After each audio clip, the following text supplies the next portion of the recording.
नमस्ते बच्चों, मी अर्चना पाटील आपल्या आजच्या या व्हिडिओमध्ये स्वागत करत आहे। मित्रांनो, आज आपण मराठी या विषयाचा अभ्यास करणार आहोत। मराठी या विषयामध्ये आपण विरामचिन्हे त्याचा अभ्यास करणार आहोत। विरामचिन्हांमध्ये त्याची परिभाषा, त्याचा लेखनामध्ये कसा वापर केला जातो, त्याचे कोणकोणते प्रकार आहेत याचा आपण अभ्यास करणार आहोत। मित्रांनो, चालताना थकवा आल्यावर आपण थोडा वेळ थांबतो, आराम करतो, ताजेतवाने होतो आणि पुन्हा चालण्यास सुरुवात करतो। वाचताना, बोलताना एका दमात वाचत गेले किंवा बोलत गेले तर ते वाचणाऱ्याला किंवा ऐकणाऱ्याला समजत नाही। बोलणारा बोलताना चेहऱ्यावरील हावभाव, डोळे, भुवया, विकार, बोलताना थोडे थांबून ऐकणाऱ्याच्या चेहऱ्यावरील भाव या सर्वांच्या मदतीने तो आपले विचार स्पष्ट करू शकतो। पण लेखनात हे कसे शक्य आहे? कोठे थांबायचे? जर प्रश्न विचारायचा असेल तर वाक्यामध्ये प्रश्न कसा स्पष्ट करायचा किंवा आपल्या मनातील भाव कोणत्या पद्धतीने व्यक्त करायचा, या सर्वांसाठी लेखनामध्ये काही चिन्हांचा उपयोग केला जातो। त्याच चिन्हांना विरामचिन्हे असे म्हणतात। मग आता आपण विरामचिन्हे कोणकोणती असतात, त्याचा लेखनामध्ये कसा उपयोग केला जातो ते अभ्यासूया। मित्रांनो, आपल्या समोर येथे काही चिन्हे दिसत आहेत। आता आपण काय करूया, ह्या चिन्हांना त्यांची नावे देऊया।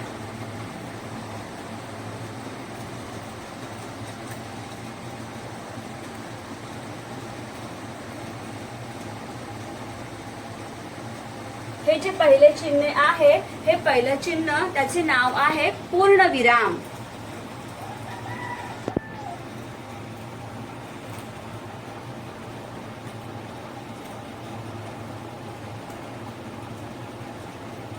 दुसरे अर्धविराम।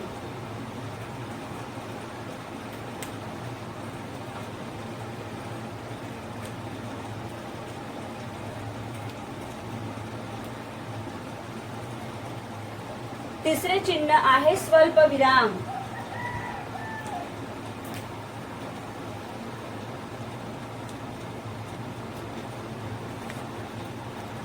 चौथे चिन्ह आहे अपूर्ण विराम।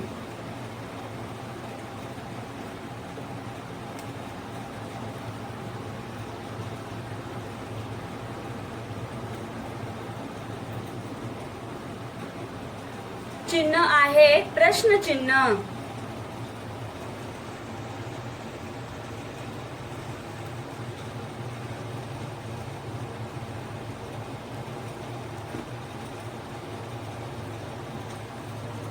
उद्गार चिन्ह।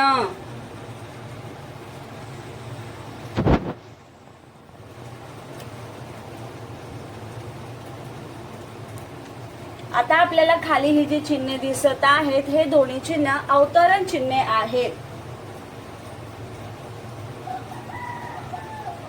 आता अवतरण चिन्हामध्ये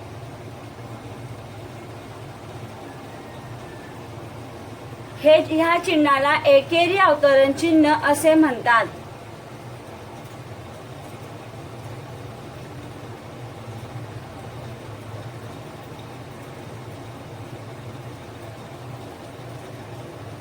या चिन्हाला दुहेरी अवतरण चिन्ह असे म्हणतात।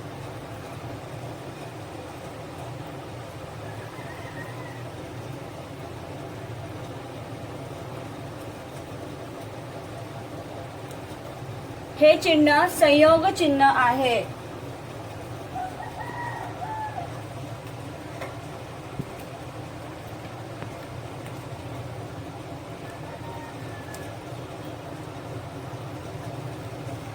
हे अपसारण चिन्ह आहे।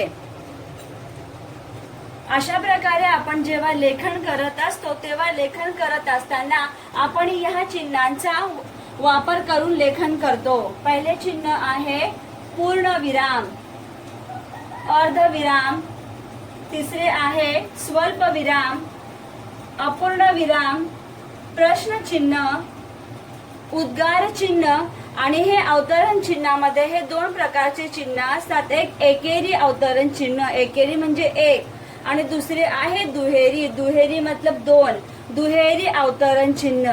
आणि हे संयोग चिन्ह, त्याच्यानंतर अपसारण चिन्ह. मित्रांनो, आता आपण चिन्हे कोणकोणती आहेत ती बघितली आहे. आता या चिन्हांचा लेखनामध्ये कसा उपयोग करायचा ते आपण अभ्यासूया. आता आपण विराम चिन्हांचा अभ्यास केलेला आहे. आता आपण त्यांच्या प्रकारांचा अभ्यास करूया. विराम म्हणजे आराम, विश्रांती करणे म्हणजे थांबणे, आणि चिन्ह म्हणजे खूण. बोलताना ज्या ठिकाणी आपण थांबतो तो विराम, ज्या चिन्हाने दाखविला जातो त्याला विरामचिन्ह असे म्हणतात. आता विराम चिन्हाचे प्रकार कोणकोणते आहेत ते बघूया. पहिले आहे पूर्ण विराम. पूर्ण विराम आपण ह्या चिन्हाने दाखवत असतो. विधान किंवा वाक्य पूर्ण झाले हे दाखविण्यासाठी किंवा शब्दाचा संक्षेप दाखविण्यासाठी शब्दाचे केवळ पहिले अक्षर लिहिताना पूर्णविराम देतात. उदाहरणार्थ, मी रोज अभ्यास करते. आता हे जे आपले पहिले उदाहरण आहे, हे पहिले उदाहरण म्हणजेच पहिले वाक्य आपले पूर्ण झालेले आहे. मग आपण हे जे पहिले वाक्य पूर्ण झाले हे दाखवण्यासाठी आपण येथे पूर्णविराम म्हणजेच पूर्णविराम या चिन्हाचा वापर केला. येथे आपले पहिले वाक्य पूर्ण झाले. दुसरे आहे डॉक्टर शरद देसाई. बघा, आपण वाचताना डॉक्टर शरद देसाई असे वाचतो, पण लिहिताना आपण फक्त डॉक्टर न लिहिता फक्त डॉ लिहितो. म्हणजेच काय, तर आपण शब्दाचा केवळ संक्षेप दाखवतो, शब्दाचे केवळ आपण पहिले अक्षर दाखवतो. मग शब्दाचे केवळ पहिले अक्षर दाखवताना सुद्धा आपण पूर्णविराम या चिन्हाचा वापर करतो. म्हणजेच वाक्य पूर्ण झाले हे दाखविण्यासाठी आणि शब्दाचे केवळ पहिले अक्षर लिहिण्यासाठी पूर्णविरामाचा वापर करतो. दुसरे आहे अर्धविराम. अर्धविराम आपण ह्या चिन्हाने दाखवत असतो. दोन छोटी वाक्य उभयान्वी अव्ययाने जोडली असता पहिल्या वाक्याच्या शेवटी अर्धविराम देतात. उदाहरणार्थ, मी घरी गेले पण घराला कुलूप होते. दुसरे, मला खाऊ खायचा आहे परंतु पैसेच नाही. उदाहरणांमध्ये हे पहिले वाक्य आहे मी घरी गेले, दुसरे वाक्य आहे घराला कुलूप होते. पण हे दोन वाक्य पण ह्या शब्दाने जोडलेले आहे. मग या पण ह्याच शब्दाला उभयान्वी अव्यय असे म्हणतात. मग हे उभयान्वी अव्यय काय करतात, तर ते दोन वाक्यांना जोडण्याचे काम करतात. आता इथे आपण अर्धविराम या चिन्हाचा उपयोग केला आहे. हे चिन्ह काय करते, तर ह्या दोन वाक्यांना जोडत असते. म्हणजेच काय, तर पहिल्या वाक्याच्या शेवटी येथे आपले पहिले वाक्य आहे मी घरी गेले. त्यानंतर आपण काय केले, ते अर्धविराम या चिन्हाचा उपयोग केला. पण घराला कुलूप होते, पण हे उभयान्वी शब्द आहे. मग अशा प्रकारे आपण अर्धविरामाचा वापर करतो. दुसरे आहे मला खाऊ खायचा आहे. आता इथे पहिले वाक्य आहे मला खाऊ खायचा आहे आणि इथे परंतु हा शब्द उभयान्वी अव्यय आहे, पैसेच नाही. आता ह्या दोन वाक्यांना परंतु या उभयान्वी अव्ययाने जोडले आहे. मग त्याच्या अगोदर आपण येथे काय करतो, अर्धविराम या चिन्हाचा उपयोग करतो. तिसरे आहे स्वल्पविराम. स्वल्पविराम आपण ह्या चिन्हाने दाखवत असतो. वाक्यात शब्दानंतर किंवा लहान वाक्यानंतर थोडे थांबवण्यासाठी स्वल्पविराम चिन्हाचा उपयोग करतात. उदाहरणार्थ, मला आंबा, केळी, पपई, चिकू आवडते. दुसरे आहे, मालक लवकर बाहेर चला. आता येथे आपण काय केले, आंबा, केळी, पपई, चिकू हे सगळे एकाच जातीचे शब्द आहेत. मग त्या शब्दामध्ये थांबण्यासाठी आपण येथे स्वल्प विराम या चिन्हाचा वापर केला.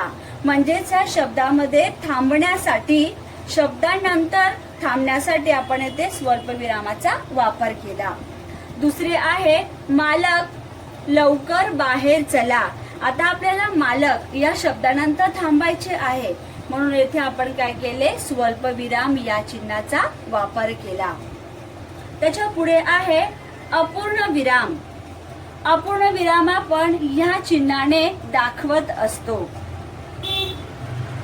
वाक्याच्या शेवटी बराच तपशील द्यायचा असेल तर अपूर्ण विराम चिन्ह देतात. उदाहरणार्थ, काळाचे प्रकार. आता काळाचे प्रकार याच्या समोर आपल्याला याचा तपशील द्यायचा आहे. तपशील म्हणजे काय, माहिती. याच्याबद्दल आपल्याला माहिती लिहायची आहे.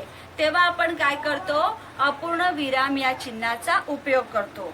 आपण इथे काळाचे प्रकार असा शब्द लिहितो, त्याच्या पुढे आपण हे अपूर्ण विरामाचे चिन्ह देतो आणि त्याच्याबद्दल आपण तपशील म्हणजेच माहिती लिहितो.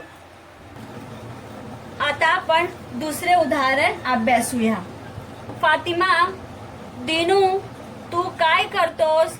आता आपण येथे फातिमा नंतर चिन्हाचा उपयोग केलेला आहे. आता आपण प्रश्नचिन्ह बघूया. प्रश्नचिन्ह आपण या चिन्हाने दाखवत असतो. वाक्यात जर प्रश्न विचारला गेला असेल तर वाक्याच्या शेवटी प्रश्नचिन्ह वापरले जाते. उदाहरणार्थ, गीता काय करते? दुसरे, मंजूळ गाणे कोण गाते? आता आपण जर बघितले तर पहिल्या वाक्यामध्ये आपल्याला काय या शब्दाने प्रश्न विचारलेला आहे. म्हणजेच काय, तर प्रश्नवाले शब्द कोणते, काय, कधी, कुणाला, कुठे, केव्हा असे शब्द वापरून आपण काय करतो, वाक्यामध्ये प्रश्न विचारतो. मग जेव्हा आपण वाक्यामध्ये प्रश्न विचारत असतो तेव्हा आपल्याला दाखवायचे असते की आपण प्रश्न विचारत आहे, तेव्हा आपण प्रश्नचिन्हाचा वापर करत असतो.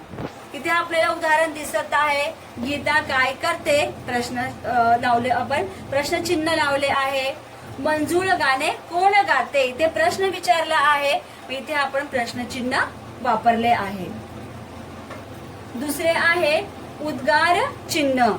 उद्गार चिन्ह आपण ह्या चिन्हाने दाखवत असतो. भावना दाखवणाऱ्या शब्दापुढे किंवा वाक्याच्या शेवटी उद्गार चिन्हाचा वापर केला जातो. उदाहरणार्थ, शी, मला गबाळेपणा आवडत नाही. दुसरे, बाप रे, केवढा मोठा अजगर. आता आपल्याला पहिल्या वाक्यामध्ये दिसत आहे, पहिल्या उदाहरणामध्ये दिसत आहे की आपण शी नंतर उद्गार चिन्हाचा वापर केला आहे. म्हणजेच आपण येथे आपल्या भावना व्यक्त करत आहोत. तर आपल्या भावना कोणत्या असतात, दुःख, आनंद, क्रोध. ह्या भावना जेव्हा आपण व्यक्त करतो, ह्या भावना व्यक्त करताना आपण शी, अरे रे, बाप रे, वा या शब्दांचा, या केवल प्रयोगी अव्ययांचा वापर करतो. मग या केवल प्रयोगी अव्ययानंतर आपण उद्गार चिन्हाचा वापर करत असतो. आता वाक्यामध्ये शी या शब्दाने आपल्या भावना प्रकट होत आहे. शी हे केवल प्रयोगी अव्यय आहे, म्हणजेच या वाक्यानंतर आपण उद्गार चिन्हाचा वापर केला. तसेच दुसऱ्या ठिकाणी बापरे हे सुद्धा केवल प्रयोगी अव्यय आहे. याच्याने आपल्या भावना प्रकट होत आहेत, भावना व्यक्त होत आहेत, म्हणून आपण काय केले, ह्या शब्दानंतर उद्गार चिन्हाचा वापर केला. आणि याच्यामध्ये आपल्या भावना दिसत आहेत. मग बापरे, केवढा मोठा अजगर. दुसरे आहे अवतरण चिन्ह. आता अवतरण चिन्ह हे एकेरी अवतरण चिन्ह असते आणि दुहेरी अवतरण चिन्ह असते.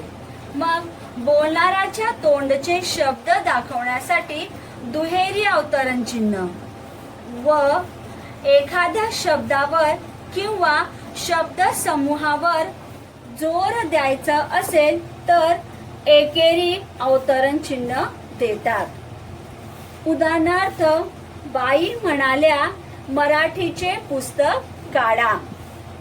दुसरे, माझा आवडता रंग पिवळा आहे.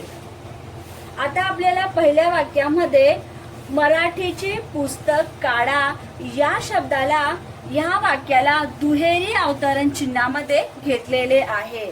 हे जे वाक्य आहे ते बाईच्या तोंडातून निघालेले आहे.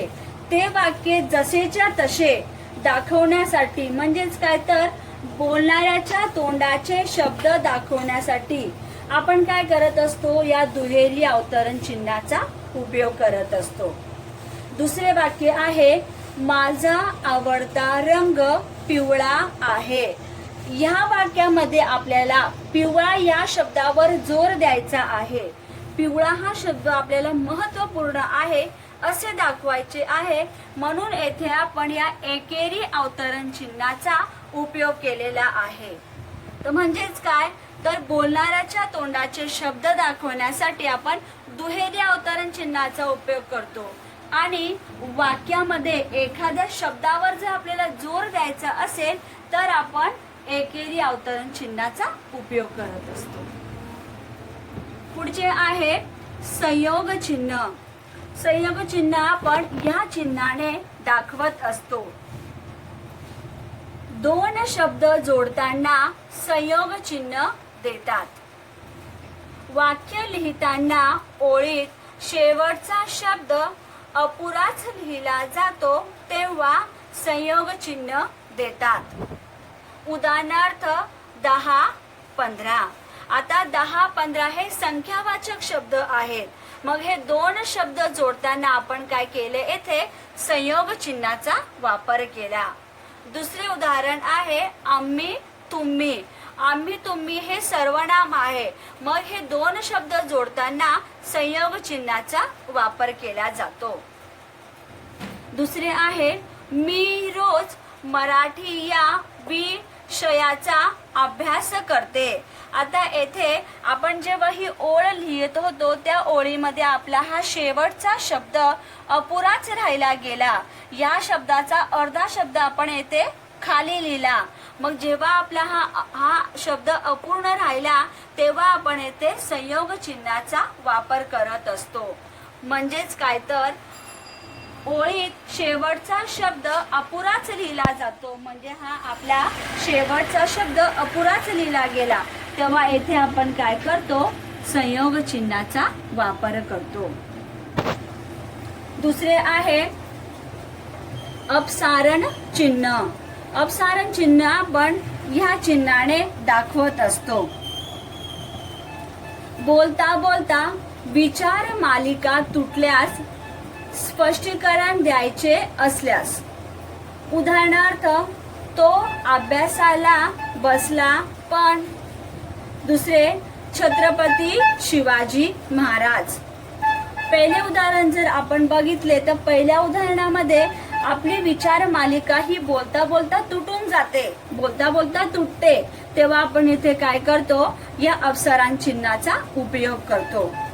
दुसरे स्पष्टीकरण देताना, म्हणजेच आता आपल्याला छत्रपती शिवाजी महाराज यांच्याबद्दल आपल्याला स्पष्टीकरण द्यायचे आहे, यांच्याबद्दल आपल्याला अधिक माहिती द्यायची आहे, तेव्हा आपण काय करतो, येथे छत्रपती शिवाजी महाराज असे लिहून अपसारण चिन्ह लावून त्याच्या पुढे स्पष्टीकरण देतो. अशा प्रकारे आपण काय केले, विराम चिन्हांचा अभ्यास केला.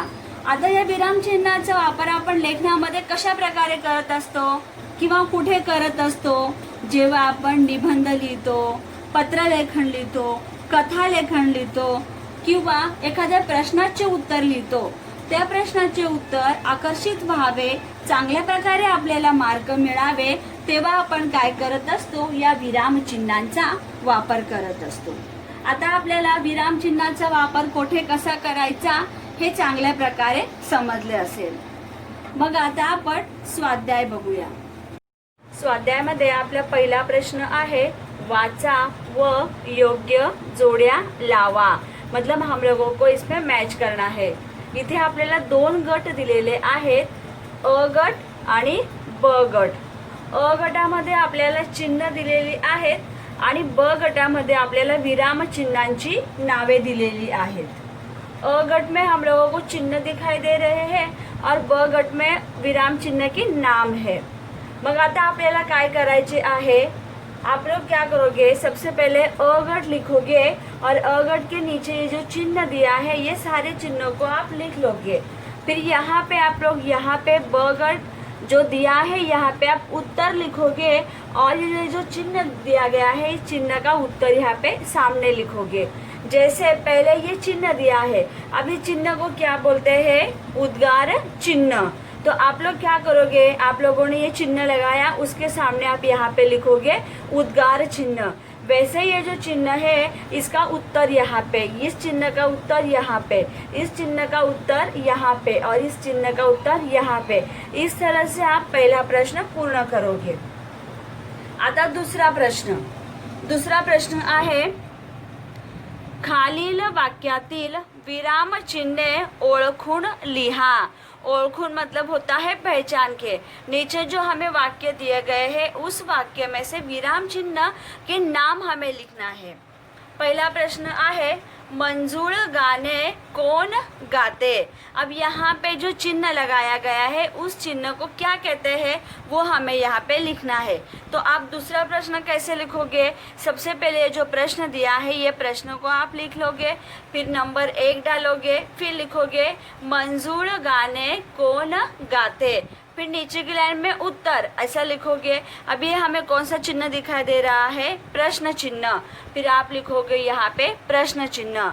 वैसे ही एक लाइन गैप करोगे, फिर लिखोगे नंबर 2 भारत माझा देश आहे, ये कौन सा चिन्ह है वो आप लिखोगे। फिर वैसे ही तीसरे में आई म्हणाली सीमा अभ्यासाकडे लक्ष दे। अब यहाँ पे कौन कौन से चिन्ह का उपयोग किया है वो आप लिखोगे। वैसे ही चौथे में वह अप्रतिम चित्र आहेत ही, अब उसमें कौन से चिन्ह का उपयोग किया गया है वो आप लिखोगे। 5वां माझा आवडता विषय मराठी आहे, फिर नीचे लिखोगे उत्तर। अब इसमें कौन से चिन्ह का उपयोग किया गया है वो आप लोगों को यहाँ पे लिखना है। इस तरह से आप लोग स्वाध्याय पूर्ण करोगे और जिस दिन हमारा शुक्रवार के दिन हमारा ग्रुप ओपन होता है उस दिन आप लोगों को स्वाध्याय का पहला पेज उसमें डालना है। तो सभी बच्चे स्वाध्याय भी पूर्ण करेंगे और शुक्रवार के दिन ग्रुप में उसको डालेंगे। धन्यवाद।